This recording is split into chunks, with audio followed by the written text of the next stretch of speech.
All right, boxing fans, welcome back. Let's discuss this hydration clause.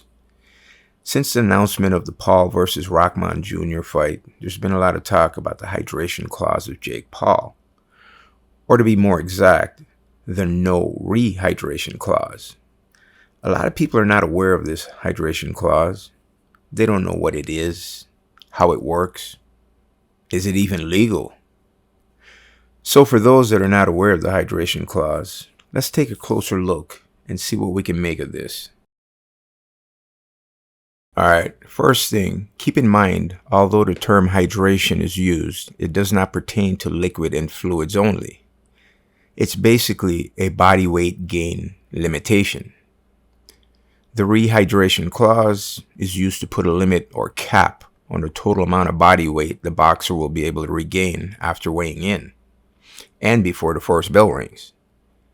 Basically, the fighter honoring the hydration clause weighs in twice, the day before and the day of the fight, and he cannot gain more than the pre-agreed amount of body weight. So what's the real purpose of this hydration clause?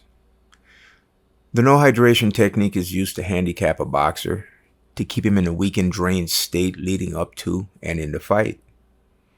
It's assumed that being in this weakened state will give a great advantage to the opponent, and at times it does. And according to Paul himself, the hydration clause states that they're fighting at 200 pounds, cruiserweights. Rahman Jr. has to weigh 200 pounds on Friday, the day of the weigh-in. On Saturday morning, he can weigh no more than 215 pounds. Then later that evening, the night of the fight, he can weigh as much as he wants. So in theory, Rahman, he can still blow back up to a legit heavyweight. Alrighty then. Hopefully we have a better understanding of the whole hydration or rehydration business. Last I heard, Rahman Jr. said he's not going to have a problem with the hydration clause, and he's already on his way to the catchweight division of cruiserweight. Rahman Jr., highest weight he fought at was 264 pounds. And the lightest he has ever fought was at 220 pounds. So yeah, he has some size being a natural heavyweight. Jake Paul will be fighting at a cruiserweight at 200 pounds. Paul should not have to focus on body weight much, especially compared to Rahman Jr., so less worries for him in that department.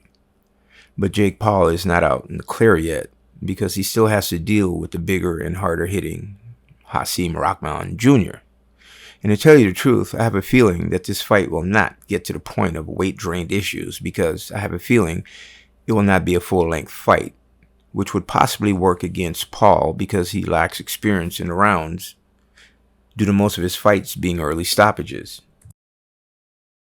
So yeah, the good old rehydration clause, just another tactic used in boxing to gain an advantage, or to put your opponent at a disadvantage depending how you look at it. One thing I like about amateur boxing is the fact that they weigh in the same day of the fight, usually a few hours before they fight.